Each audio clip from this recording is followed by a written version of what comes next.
आजपासून जिल्हा परिषदेच्या शाळा पुन्हा एकदा गजबजत आहेत। राज्यातील चिमुकल्यांच्या शाळा प्रवेशाचं उत्साही वातावरण असल्याचं पाहायला मिळतं। रत्नागिरीत देखील शाळा प्रवेशोत्सव शाळांमध्ये पार पडला। सर्वांना गोड खाऊ वाटप करून आनंददायी कार्यक्रम आयोजित करण्यात आला होता। शाळेच्या पहिल्या दिवशी 2494 शाळांमध्ये प्रवेशोत्सव साजरा करण्यात आला। याचा आढावा घेतला आमचे प्रतिनिधी राहुल वर्दे यांनी। पाहूया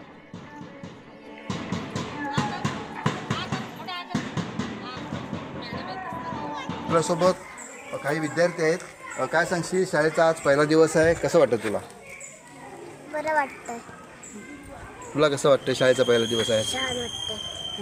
छान वाटते। मॅडम, आज रत्नागिरी जिल्ह्यामधून 10,571 विद्यार्थी जे जिल्हा परिषद शाळेमध्ये आज श्री गणेश होतोय, कसं पाहता आपण?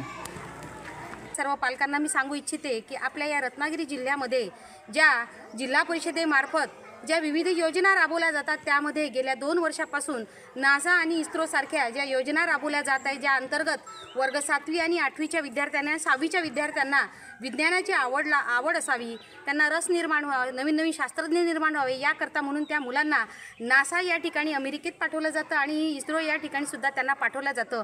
म्हणून मी पालकांना सांगू इच्छिते की जिल्हा परिषदेच्या शाळेमध्ये शिक्षण घ्यावं, जे अतिशय उत्तमरित्या त्या मुलांना सगळी संपादनूक त्या ठिकाणी मिळते आणि मराठी माध्यम ही आपली मातृभाषा असल्यामुळे मुलांचं शिक्षण हे मातृभाषेतून झालं पाहिजे। मी आनंदाने अभ्यास करून त्या अभ्यासाचं सोनं करून मी डॉक्टर होणार आहे व माझ्या शाळेचे व गावाचे नाव उज्ज्वल करणार आहे।